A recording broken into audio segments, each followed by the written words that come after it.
Yan, nakabihis na kami, ready na kami para sa aming gala ngayong araw, Niagara Falls. Ito na ang aming panghuling gala sa aming bakasyon dito sa Canada kasi bukas, flight na natin pabalik sa San Diego.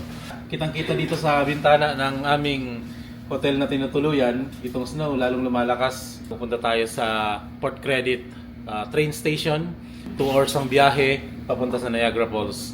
Then darating tayo sa Niagara Falls ng 11:30. First time namin na ma-experience sa buhay namin na maulan na ng snow.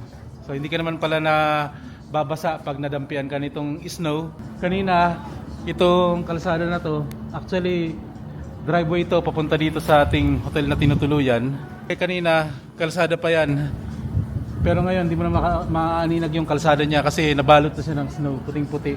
Saka pinong-pino, parang pulbos. Si Abigail, hindi pa man nagtatagal dyan sa labas. Pinapagpag na nga ni Nancy. Ayan na yung bag niya, oh. So dito pa lang to sa aming hotel na tinutuluyan. How much more dun sa ating pupuntahan sa Niagara Falls. Ang kalsadang dinaraanan natin, pag may nadadaanan tayo na parang walang snow yung ibang portion, tapos yung ibang portion may snow, parang dumadaan tayo sa isang lubak.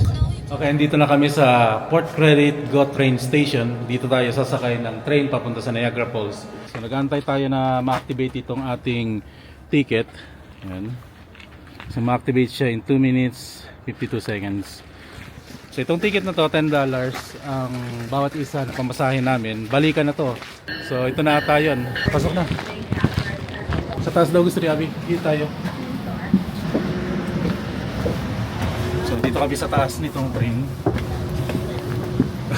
Marami rin pasahero. Dito na lang tayo. Okay na tayo kasi nakita ko dito sa ticket namin na active na siya. Kinabahan ako kanina kasi nakalagay inactive. Yun pala may countdown. So pag inactivate mo siya 5 minutes before, nagka-countdown. So dito na tayo sa may Burlington Station. Ang laki ng pagkaiba nitong weather dito sa lugar na to kasi kung dun sa pinanggalingan natin sa Toronto, sobrang nag-i-snow na. Pero dito, wala ka man lang makitang snow.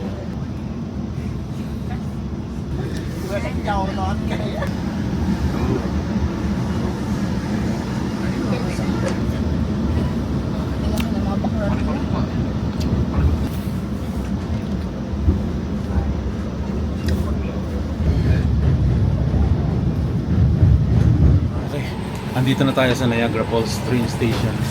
Bababa na tayo. So yung klima rito, hindi ganun kalamig sa Toronto. Hindi naman nag-i-snow din dito, pero malamig pa rin.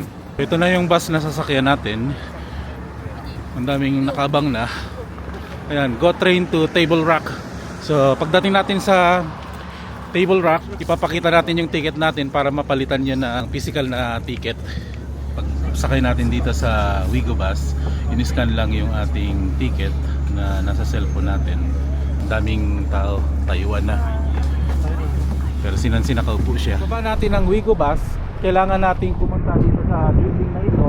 Ito yung Table Rock kasi kailangan nating ipa-activate yung ating electronic ticket para mapalitan siya ng physical ticket. Na kung saan, yun yung gagamitin natin para i-scan nila sa mga attraction na pupuntahan natin. So by the way, bumili tayo ng Wonder Pass package para mapuntahan natin yung Niagara Takes Flight, Journey Behind the Falls, Power Plant, yung Butterfly Garden. Hindi ko alam kung mapupuntahan natin ngayon kasi nakikita nyo naman itong sama ng panahon. Tapos meron siyang unlimited access sa inclined rail.